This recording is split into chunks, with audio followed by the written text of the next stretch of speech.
Então, hoje nós vamos andar um pouco, na palavra, e vamos começar com João 21.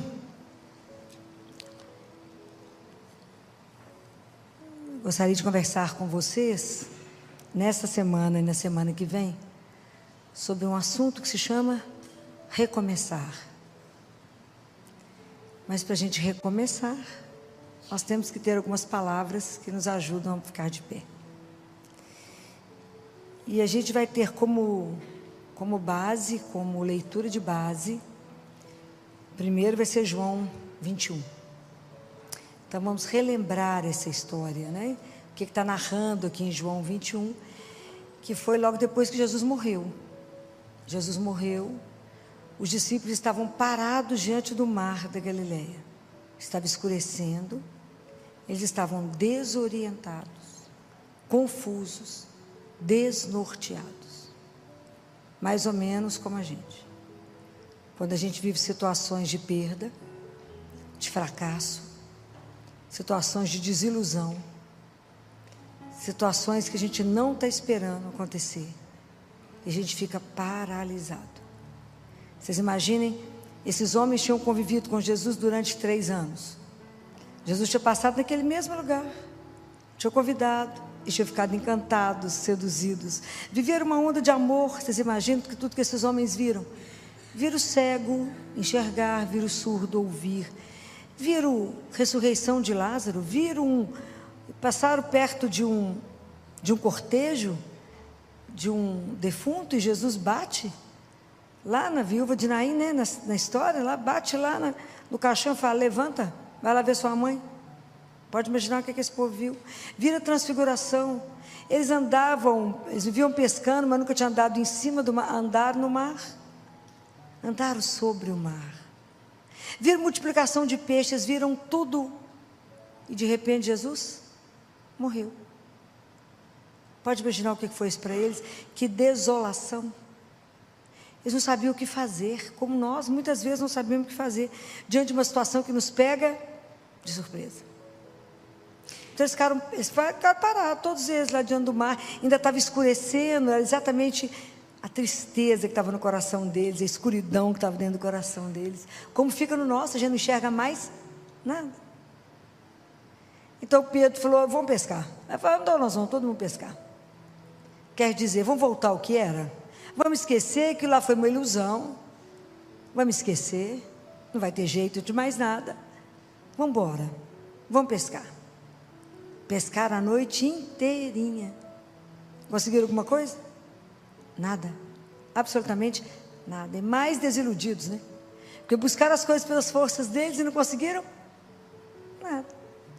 Aí quando está amanhecendo, tem um homem parado lá na margem do mar, da praia. Tem um homem paradinho lá. Aí o sol já está nascendo, Porque é Jesus, Quando Jesus chega na nossa vida, a escuridão acaba. Aí chega a luz. Aí Jesus chega e fala, grita de lá: moço, tem alguma coisa para comer? Tem um peixe. Eles falaram: não pescamos nada. A noite inteira, não conseguimos nada. É da mesma forma como Jesus chega na nossa vida, às vezes diante de uma situação tão difícil. Ele chega através do rosto de um amigo e fala: tem uma coisinha para comer? Quem sabe um cafezinho para a gente tomar? É assim. Ele chega não para condenar, não para nos criticar os fracassos, as perdas, mas para estar do nosso lado e falar: estou aqui.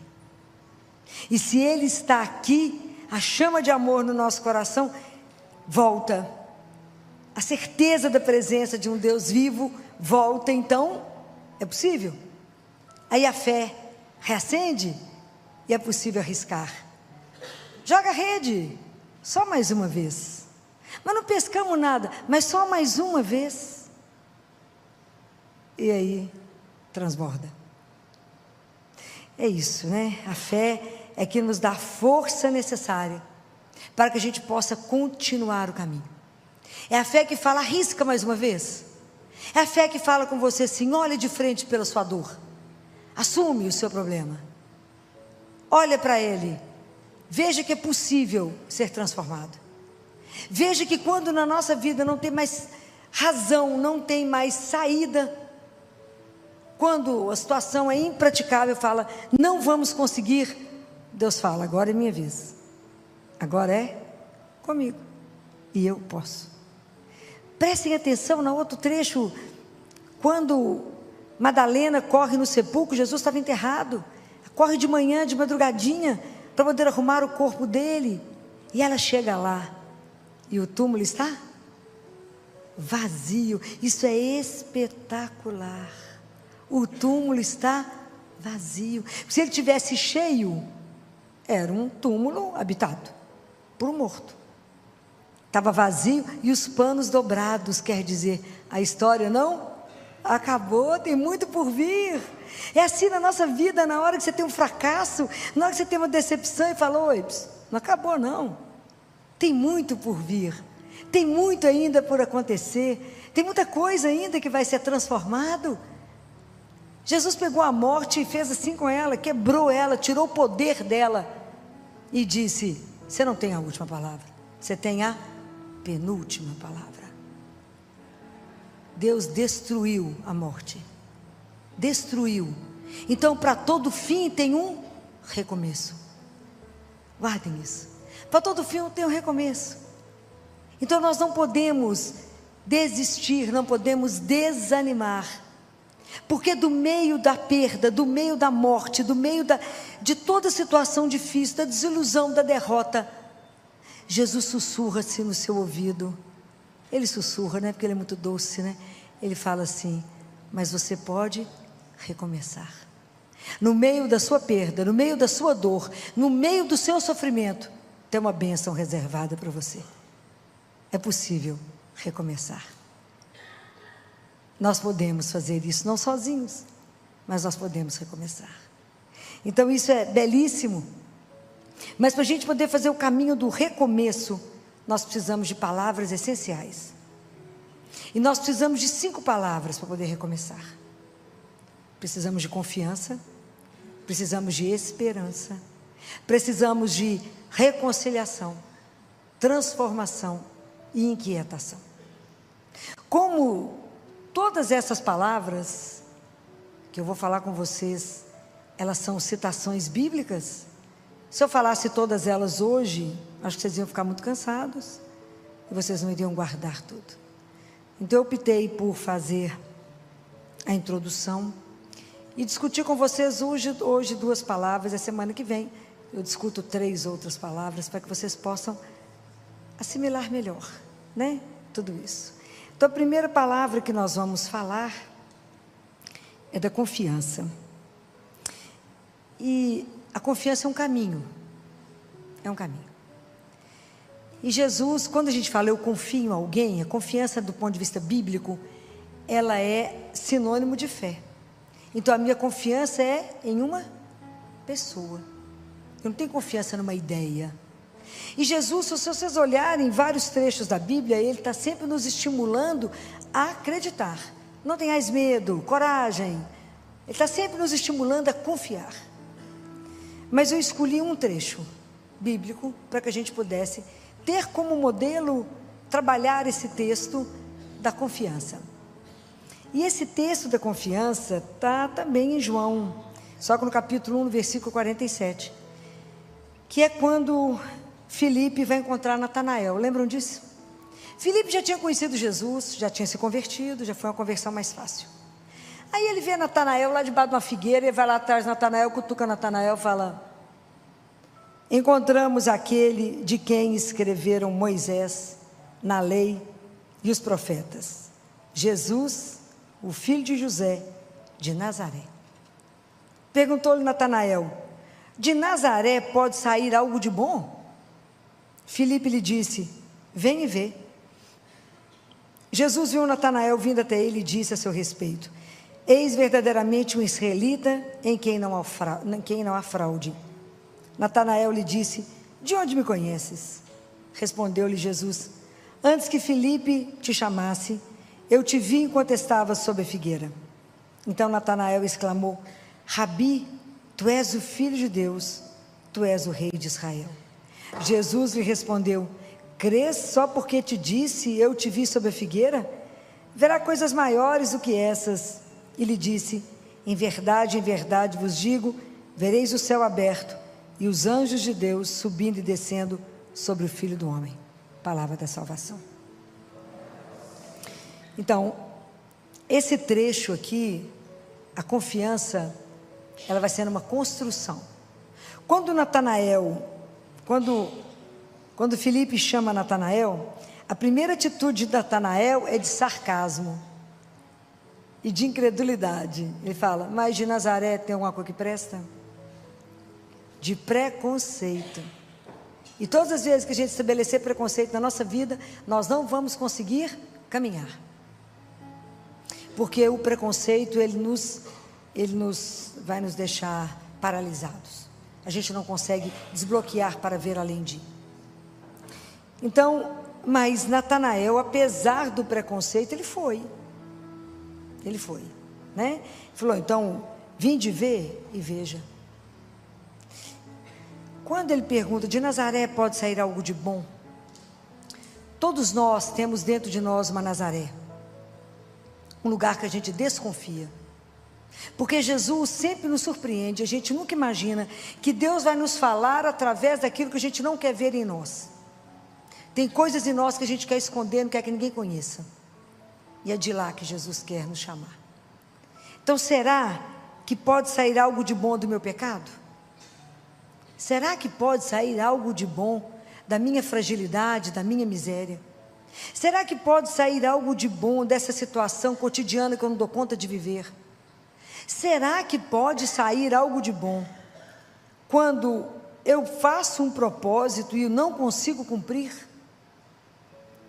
Será que Deus pode querer falar comigo através de Nazaré? Nazaré que habita em mim? Do que Ele quer nesse momento me chamar? Dentro da minha desilusão, dentro do meu fracasso, dentro da minha tristeza, dentro da minha perda, dentro desse lugar que habita em mim, pode algo ser transformado? Será que de lá Deus pode me chamar? É claro que pode, porque a raiz está um tiquinho na frente. Quando Jesus fala, o Filipe quebrou o preconceito, Filipe foi lá ver, ele aceitou o desafio, mas quando ele viu Jesus, e que Jesus falou com ele, você é um israelita em quem não tem fraude, ele falou: de onde você me conhece? Essa é a raiz da nossa espiritualidade. Isso que eu quero que vocês tenham gravado no coração de vocês. De onde você me conhece? Imagina, ele chega num lugar aonde ele não sabe quem é Jesus, ele estava quieto estudando a palavra de Deus. Vem Filipe, incomoda ele, fala: vamos lá. Porque na verdade nós só conhecemos Jesus porque alguém nos contou sobre ele, ok? A nossa conversão não é algo inédito no mundo. Nós fazemos parte de um rio, de um grupo, de uma tradição. Alguém nos apresentou Jesus, e nós apresentamos Jesus para alguém. Nós fazemos parte de um grupo que crê. Então a nossa conversão não é nada inédito, não é?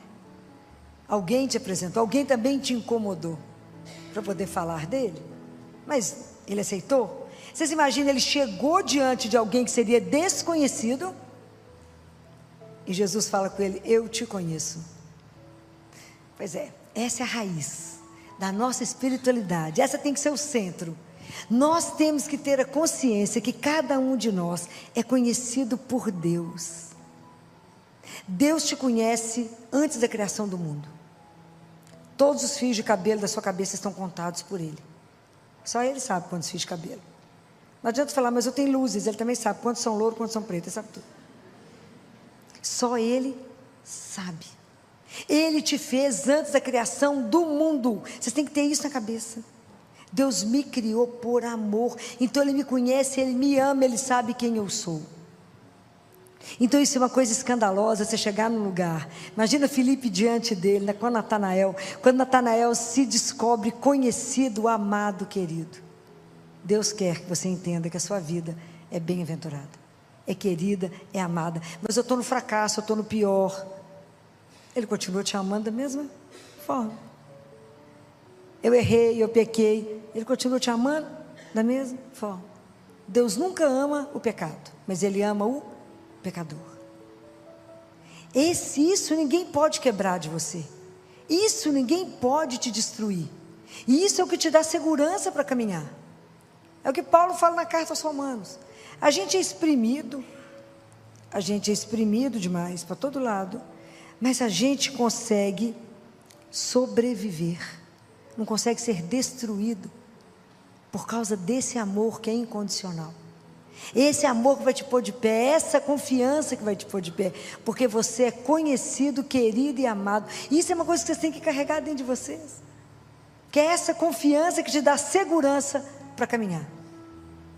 Porque nessa hora que ele fala isso, é que Filipe fica quebrado nessa hora que Jesus fala, eu te vi. Deus nos vê, gente, é o presente dos presentes, é a graça das graças, saber que a gente é olhado. Porque a vida espiritual, a nossa vida, ela não é um sonho assim, de facilidades, não é? A nossa vida espiritual é uma luta. Todos nós que nos declaramos a favor de Deus e caminhamos nisso, não há uma tentação, não há nada que você vá passar ileso na vida, não vai. Porque a nossa vida é o dia inteiro uma luta entre o bem e o mal. A gente sai do altar para a arena todos os dias. Todo mundo que tem oportunidade de missa cedinho é isso. Você vai, comunga e vai para a arena, porque a luta é grande. E é o dia inteiro, é a luta entre o bem e o mal, o dia inteiro querem nos tirar de Deus. Então é uma luta que é cansativa, não é brincadeira. Mas é isso. Mas é nessa confiança que a minha vida tem um propósito. A minha vida não é do nada, a minha vida tem um sonho. Eu fui sonhado, desejado, querido. Então, independente do que eu estou passando nesse momento, eu vou continuar, porque tem um propósito, a minha vida não acabou. Mas eu perdi aquele que eu amo, mas se tivesse ter ido junto, acabou a missão dele, não acabou a sua. Mas eu sofri uma traição do meu marido, é possível voltar? Sim. Eu sofri uma traição da minha mulher, é possível voltar? Sim ou não? Sim, claro que é, porque existe uma coisa que chama perdão. E Jesus disse, quantas vezes que é para perdoar? Isso. Ok? É um caminho. É um caminho. É possível recomeçar? É possível. Vai esconder isso? Não. Como é que é a arte milenar dos chineses? Eles pegam o vaso que quebrou e cola com dourado, com ouro, para saber que dali saiu uma obra de arte. Mas nós temos que querer. É um caminho de transformação de uma família. É possível? Claro que é possível. Mas não sem um trabalho de reconstrução. Por isso que a primeira palavra é confiança. Confiança. Eu tenho que confiar. O nome da nossa confiança é? Quem? O nome da nossa confiança é Jesus. Ele é a nossa confiança. Em quem que você confia? Nele. Nele que me ama, que me criou, que a minha vida tem um propósito e que caminha do meu lado. Sábado nós lemos na missa, sábado o salmo responsorial era o Benedictus. Lembra do que eu estou falando? Estou falando quando João nasce, a língua dele se solta e ele canta o Benedictus. E ele fala que quando a gente estiver liberto do mal, a gente consiga caminhar na presença de Deus vivo. Isso é uma coisa de louco. Em santidade e justiça, todos os momentos da nossa vida. É essa consciência de que eu caminho na presença de alguém que não falha. De alguém que me ama acima de qualquer coisa. Então eu posso confiar. Eu não preciso ter medo do escuro. Eu não preciso ter medo. Porque quem está do meu lado é a própria luz. Eu não preciso ter medo de nada. Ele é a razão da minha vida. Ele cuida de mim. Não é? Belíssimo. Esses dias eu estava revendo o filme de Paulo, quando Paulo fala com Lucas. Lucas, então é assim, Lucas. Não acaba, Lucas. Não acaba. Eu tenho certeza que eu irei te reencontrar. Vou morrer, tá para cortar a cabeça dele. Eu tenho certeza que eu vou te reencontrar. Porque Lucas, morrer é lucro. Viver é Cristo. Nós chegar nessa frase, tem um chão, né? Tem um chão. Mas isso é espetacular que esses homens chegaram. Essa é a conclusão.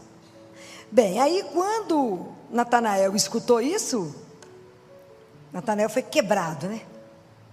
A confiança foi restaurada. E Jesus não é brinquedo, né? Porque quando falou ali que ele estava... A figueira ela tem uma simbologia na Bíblia que é referente à palavra de Deus.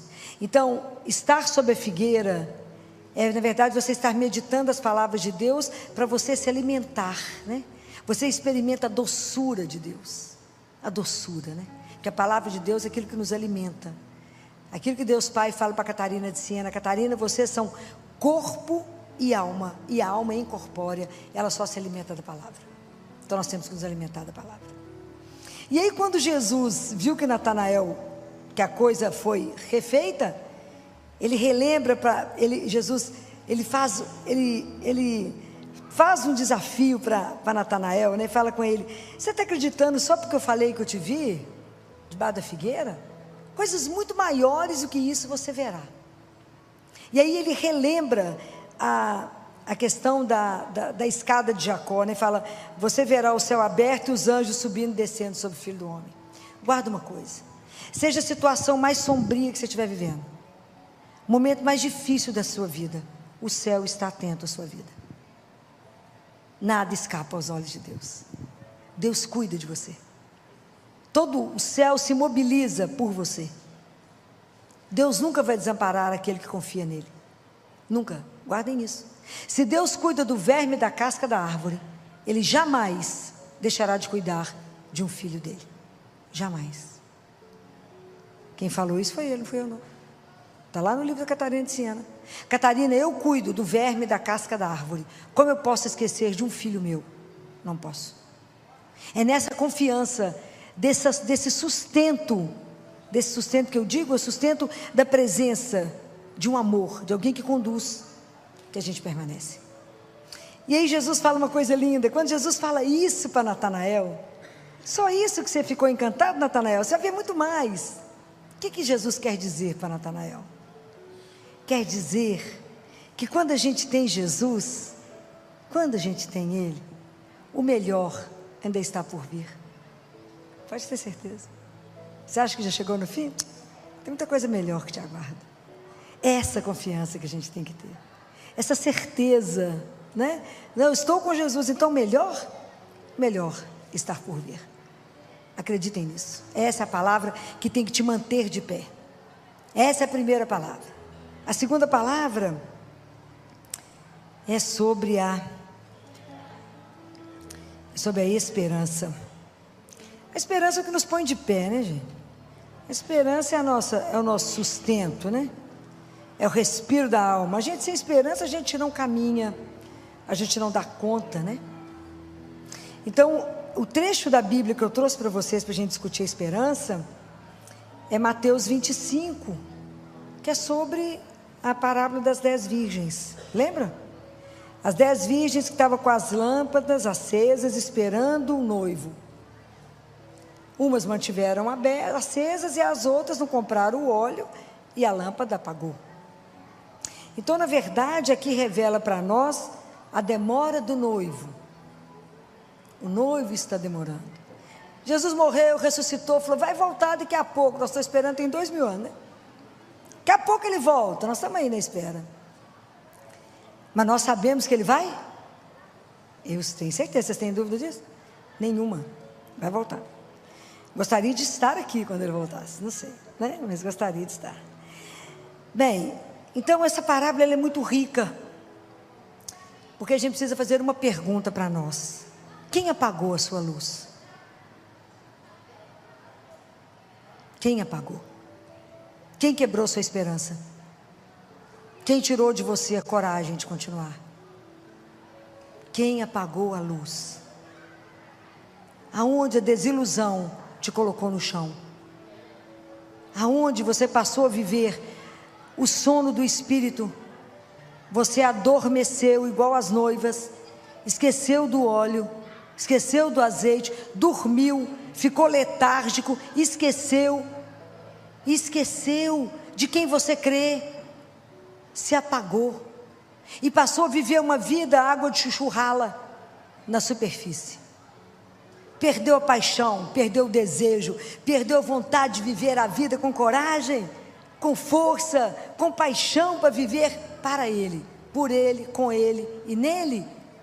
Desistiu, passou a viver o cansaço da esperança, como diz nosso Papa Francisco.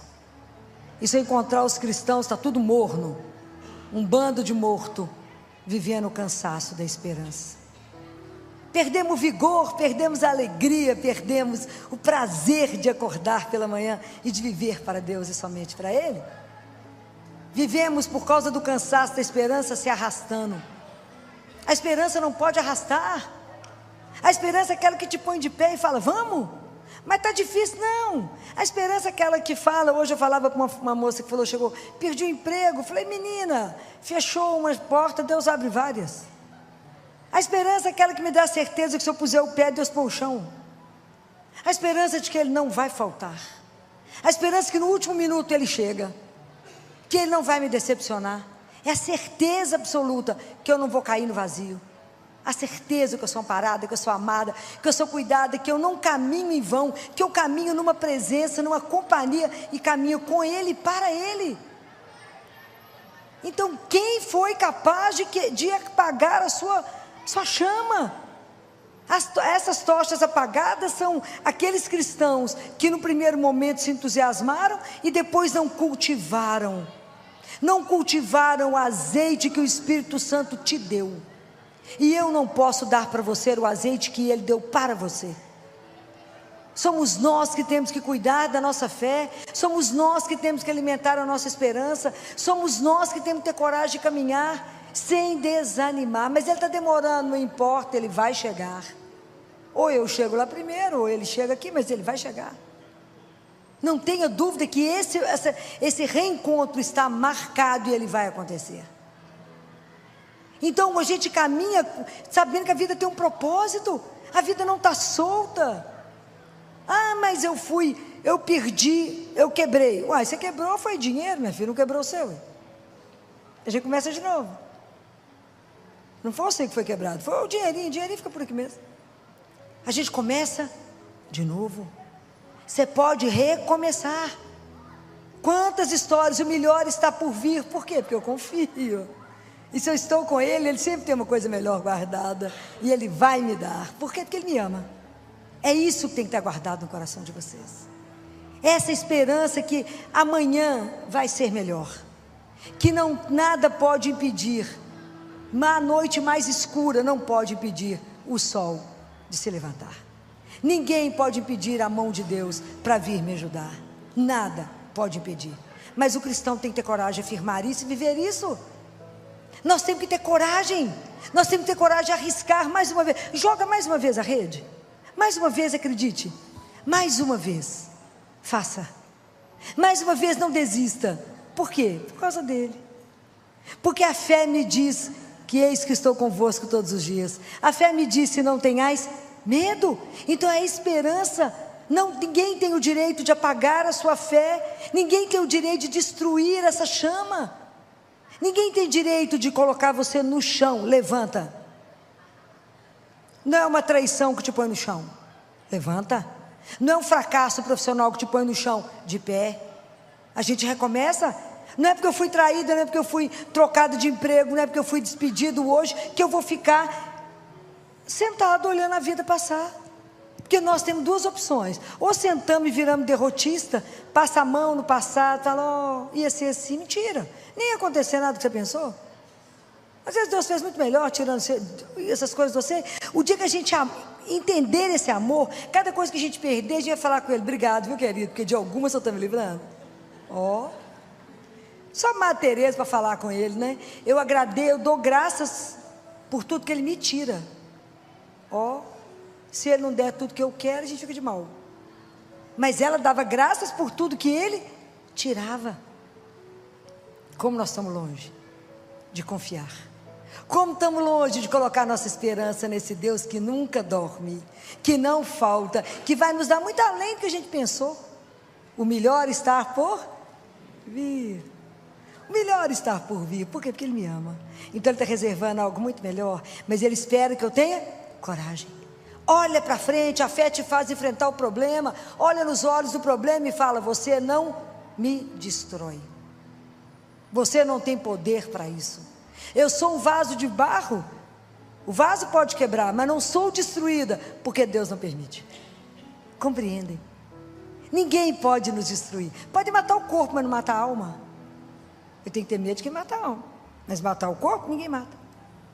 Compreendem? Nós temos que manter a nossa chama acesa. É isso aqui que está escrito, o dia que vocês quiserem ler sobre isso, na segunda carta de Coríntios, no capítulo 4, que fala, nós somos atribulados o dia inteiro, mas a gente não é esmagado. A gente é colocado em extrema dificuldade, mas a gente não é vencido, por causa dele. Essa fé que tem que abalar o inferno, que nós temos que ter. Nós temos que ser cristão baseado numa verdade, que Jesus é real, ele não é uma ideia. Ele é vivo, nós temos o privilégio. Vocês receberam Jesus vivo hoje? Está com problema aonde? Qual é a dificuldade da sua vida que ele não pode resolver? Nós somos mole demais porque cremos pouco demais. A nossa fé é muito frágil, qualquer vento apaga. Quem apagou a sua luz não pode apagar. Acenda essa chama, levanta, fica de pé, se arrume. Fala: eu sou filha do Altíssimo, eu não me arrasto. Eu não me arrasto, ele tem o melhor para mim. Se ainda não chegou é porque não está na hora. Chegará. Quem te garante isso? O amor que ele tem por mim. É assim que a gente caminha, como filho amado, porque não é qualquer filho.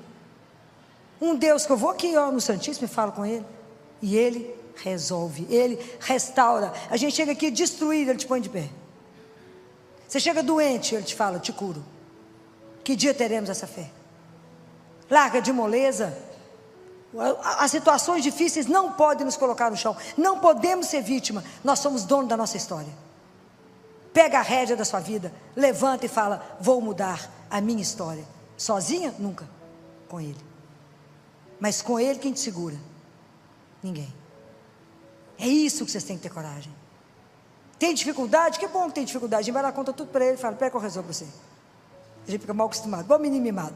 Fala: também vou lá contar para meu pai, ele vai resolver. Mas a gente tem que ter essa confiança de criança. Não tente resolver as coisas pela sua mão.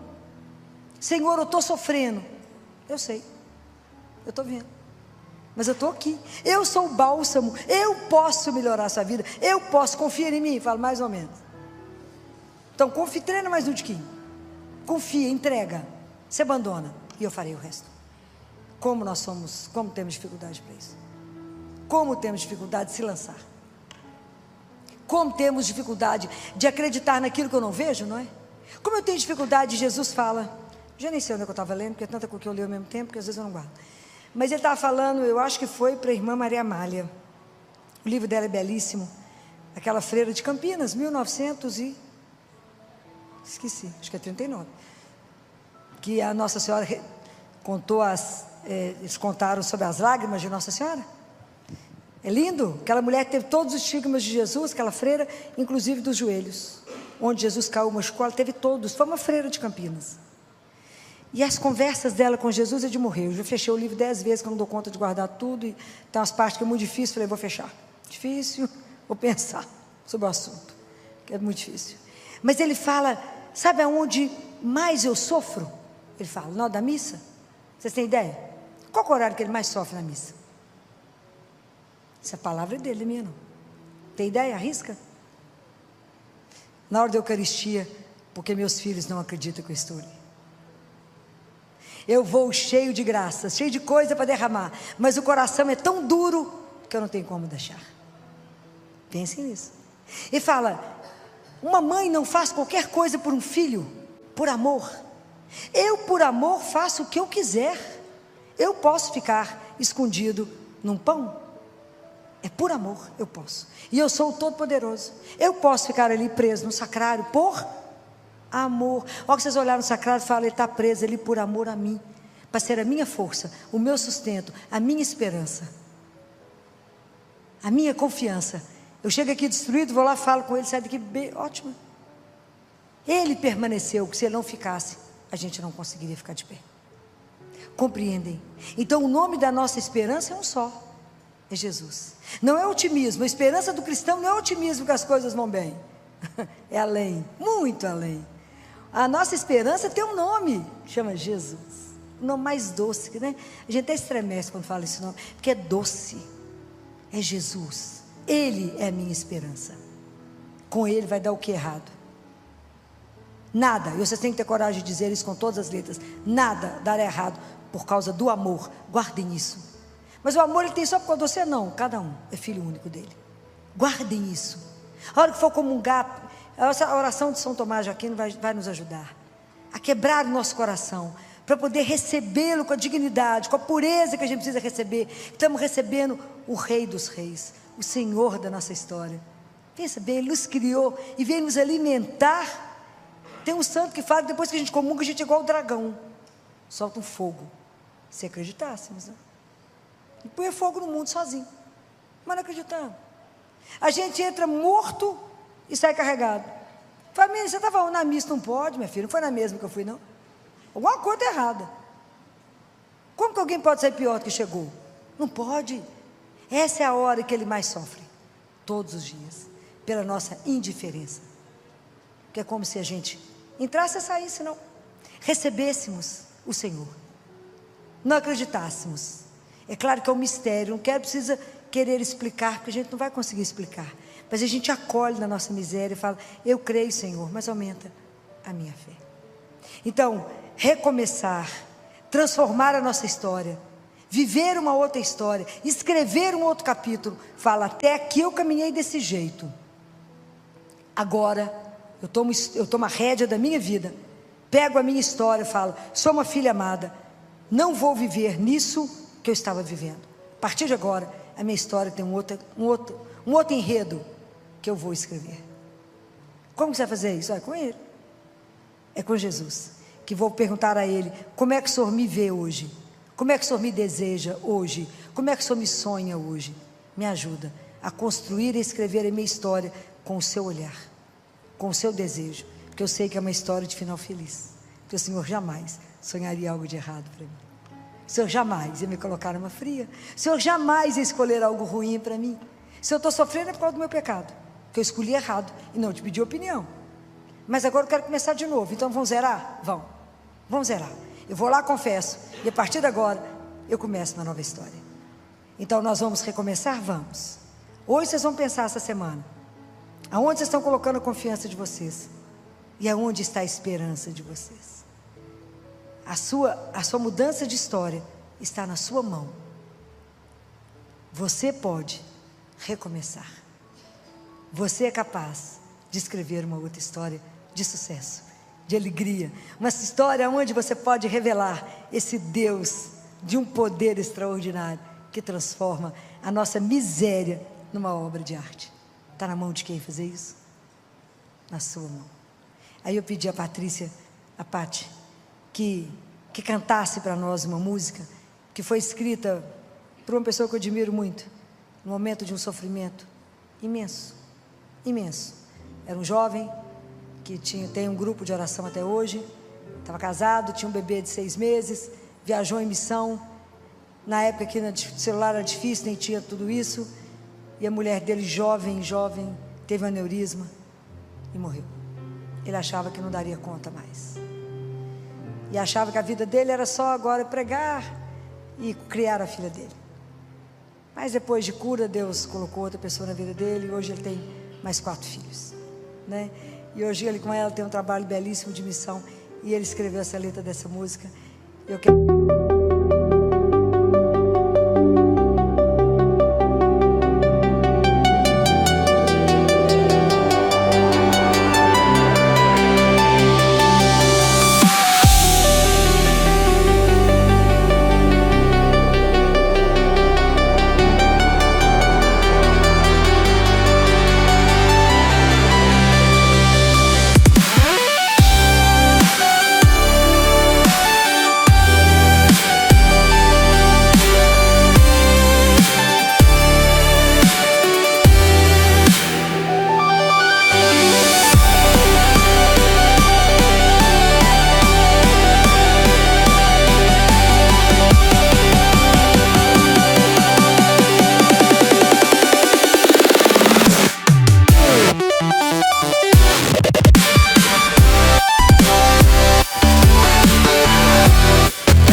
ah.